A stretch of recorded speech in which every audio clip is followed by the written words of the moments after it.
Alegria, empolgação, aqui estamos nós, felizes pela última vitória e prontos para... Não.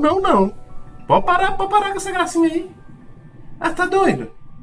Só porque ganhou de 7-0 de um bicho que tava morto, aqui, agora você vai ficar nessa? Baixa a bola. É 3 pontos como qualquer outro e não tem nada ganho. Beleza? Fechou? Pode ir lá. Faz lá o pré-jogo. Beleza. Todo mundo esperando lá, ó. E até der o like. Até se inscrever no canal.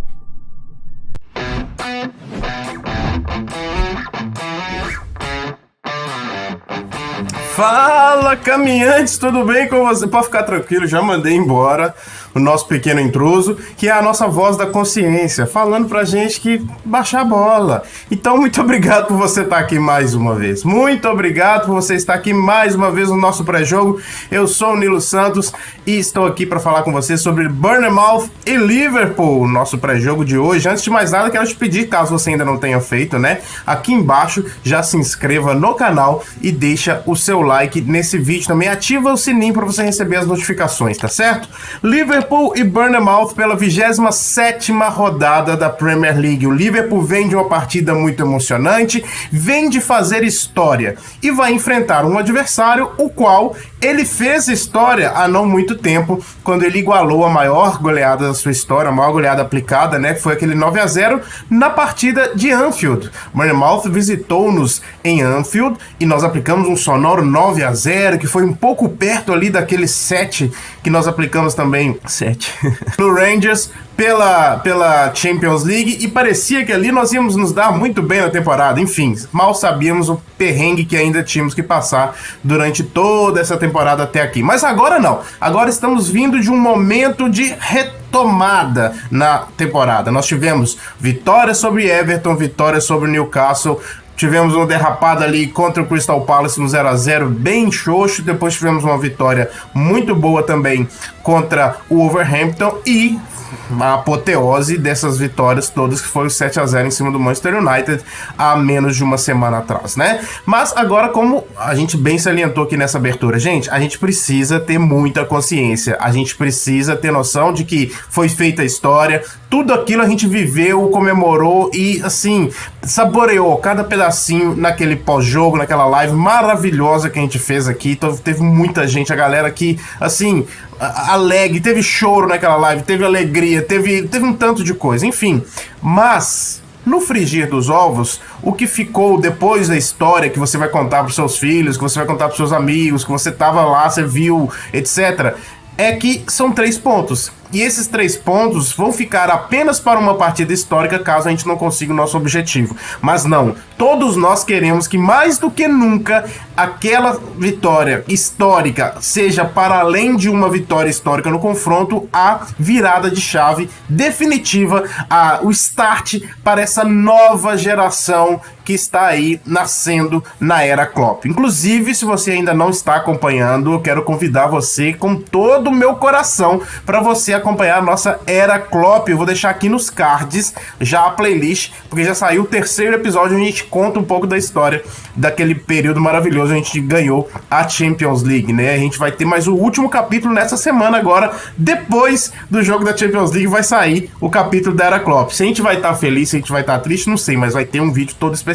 aqui nessa semana que vem para você neste canal, tá certo? Falemos, pois, de Liverpool e Bournemouth. O Liverpool vem aí tentando, como eu disse, engatar essa sequência cada vez mais positiva, né? Tá ali em 5º lugar hoje, já conseguiu ultrapassar o Newcastle, apesar de ter um jogo a mais, então fica sempre aquele asterisco, mas tem um jogo a menos que o Tottenham e está a apenas 3 pontos do time londrino, ou seja, caso o Liverpool consiga aí tirar vencer esse jogo que está atrasado, ele consegue empatar e ultrapassar o Tottenham no critério de desempates, o que já nos daria, nesse caso, uma vaga ali na Europa League a nossa posição atual seria exatamente essa, né? Porque o Newcastle poderia nos ultrapassar com um jogo a menos, mas nós ultrapassaríamos o Tottenham com o nosso jogo a menos. Com isso, a nossa posição realmente é esse quinto lugar e estamos correndo atrás do quarto lugar. Parecia tão longe, mas não é tão longe assim. Estamos até relativamente perto. Diante de tudo que a gente não fez nessa temporada, a gente está relativamente perto. Porém, a gente não pode se dar ao luxo de tropeçar agora, principalmente porque o Liverpool não olha apenas para essa partida. E não, caro meu amigo, não estou dizendo da partida do meio de semana contra o Real Madrid, a volta que a gente pretende aí fazer um jogo histórico, mais uma vez escrever história nessa competição continental. Não é disso que eu tô falando. O Liverpool olha lá para o começo de abril e entende que ele vai ter talvez a sequência mais difícil que ele já teve na Premier League desde que o Klopp tá aqui. Talvez é a sequência mais difícil que ele já teve, porque em 9 dias, em nada menos do que 9 dias, o Liverpool vai enfrentar em sequência fora de casa o Manchester City, lá no Etihad Stadium. Depois ele vai ao Stamford Bridge visitar o Chelsea e depois ele recebe o líder que está avassalador, Arsenal, que não perde de jeito nenhum em Anfield, mas é o líder. Então o Liverpool tem 9 dias, até o dia 9 de abril, o Liverpool já vai ter jogado com esses 3 times. E vai ser assim, uma sequência decisiva, porque se estamos muito perto, seja de Tottenham, seja de Newcastle, inclusive esse jogo contra o Chelsea é o jogo atrasado, que pode nos igualar ao Tottenham aí, se a gente tá nesse miolo aí, a gente pode perder, assim, demais, com 9 pontos depois, ou seja, são 3 rodadas, 9 pontos disputados depois, nós podemos estar 9 pontos atrás do que estamos hoje, em relação ao G4. Nós não queremos isso de jeito nenhum. Para tal, a gente tem que fazer direitinho o hoje, e pensar no hoje, que é o Bournemouth, para depois a gente pensar, seja no meio de semana, e depois também no começo de abril. Mas por isso que a gente não pode de jeito nenhum deixar escapar pontos, escapar tropeções, qualquer coisa assim. Até porque, como eu disse no começo, 3 pontos de um 7-0 contra o Manchester United, para efeito de Premier League, são 3 pontos. O saldo é maravilhoso. Abrimos nosso saldo em 7. Inclusive, isso ajuda muito a gente passar o Tottenham nessa classificação aí. Mas para isso, vamos lá pro time que eu escolhi para esse jogo. Coloca aí na tela o time que eu escolhi para esse jogo. Foi esse aqui, ó. Alisson Becker no gol, acredito que não tem mais nenhum problema, todo mundo já sabe, não preciso ficar explicando demais o tanto que o Alisson nos ajuda. Teve sim aquele asterisco daquela bola ali que ele deu uma escorregada e quase entrega pro Bruno Fernandes, mas é o Alisson, não preciso ficar explicando demais, né? Nos salvou várias vezes. Na zaga, mantemos quase toda a zaga, temos ali Arnold, Konaté, Van Dijk, não tem como mexer nessa dupla de zaga. A gente viu como eles trazem uma segurança e uma estabilidade e uma aplicação tática perfeita para o tipo de jogo que a gente quer, que é aquela linha alta e tudo mais. Porém, eu daria mais uma vez outra chance para o Tsimikas. Não porque o Robertson tá mal, não porque o Tsimikas tá pedindo, o Tsimikas tá pedindo passagem, que não sei o que, não porque tem lesão, porque não tem nenhuma lesão, além daquelas que a gente já sabe, que é Thiago e Luiz Dias. Mas porque se a gente tem uma posição onde a gente pode colocar um jogador e ele vai com certeza render no nível que a gente precisa, é a lateral esquerda, que é com o Tsimikas. Então, contra um time que é relativamente abaixo da gente na tabela, o Bournemouth hoje é o 20º colocado, ele é literalmente o lanterna da competição. Se a gente pode colocar o Tsimikas no jogo, tem que ser esse. Ele pode muito bem fazer o que a gente precisa, pensando inclusive num time que vai jogar retrancado e que a gente vai precisar muito de fazer jogadas de profundidade. No momento onde lá na frente vocês vão ver que um certo atacante sai da esquerda para o centro e que outro está trabalhando como um certo falso 9, tem um ponta esquerda, que seria o nosso lateral esquerdo, indo à linha de fundo, como o Tsimikas faz tão bem e vai tão ao fundo do campo, seria uma ótima pedida. Por isso eu colocaria o Tsimikas nesse jogo, além, claro, que a gente está guardando o nosso coração, a nossa alma para aquele jogo que a gente tem na quarta-feira que vem, sem perder, no entanto, o nível de jogo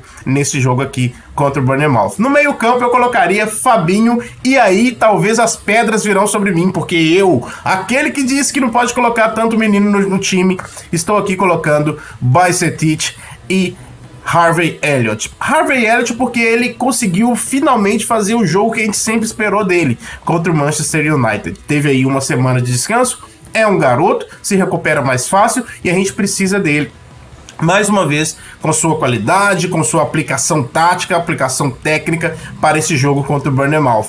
Assim como o Bajcetic, que vinha se apresentando bem, até perder ali a sua posição no outro jogo. E por que você tirou o nosso capitão do time, Nilo? Porque ele também, além de esse meio campo, ele tem que render o bastante para poder estar nesse jogo. Depois que eu vi do Elliott no jogo passado e do que a gente já vinha vendo do Bajcetic nos outros jogos e o Fabinho nessa recuperação, esse meio campo tem totais condições de levar à frente os nossos objetivos no jogo contra o Bournemouth. E aí a gente mais uma vez sabe que o Henderson já não é mais aquele menino que consegue jogar todos os jogos em alto nível, como jogou lá atrás, 19-20, 18-19. Então, nada mais justo que segurá-lo para, quem sabe, reeditar um meio campo tão bom quanto foi contra o Manchester United na partida do meio da semana. Nilo, você tá sendo muito contraditório. Diz que tem que pensar no hoje, não tem que pensar no meio de semana, porque hoje é muito importante. Sim, por isso que eu falo, mais uma vez, esse meio campo ele tem condições de fazer o que é necessário para esse jogo. Aqui não é questão de poupar, porque eu não estou valorizando esse jogo. Esse meio campo deveria e deverá dar conta desse jogo também. E no ataque eles. Não tem como mexer nesse trio aqui agora não. Sinceramente não tem. Na esquerda, Darwin Núñez, na direita, Salah, com o Gakpo sendo esse falso 9, e aí a gente precisa muito da mesma movimentação. E quem sabe de um time que consiga construir um placar pra gente dar chances de jogo a Bob Firmino, a Diogo Jota, que estão ali pedindo também para ter minutos em campo. Para isso a gente precisa, quem sabe, se Deus quiser, resolver rapidamente esse jogo para a gente poder fazer as nossas variações e já conseguir fazer com que o jogo fique cada vez mais ao nosso favor, não é mesmo? Quero saber, claro, o seu time. Coloca aqui embaixo o seu time, por favor, me fala o que você colocaria. Você faria alguma mudança do que eu fiz aí? Você talvez colocaria um Milner, tirando mais jogadores e guardando para o jogo do meio de semana pela Champions League? Você faria uma outra coisa? Zagueiros? Você colocaria o Joe Gomes? Coloca aqui embaixo pra mim se você colocaria o Joe Gomes.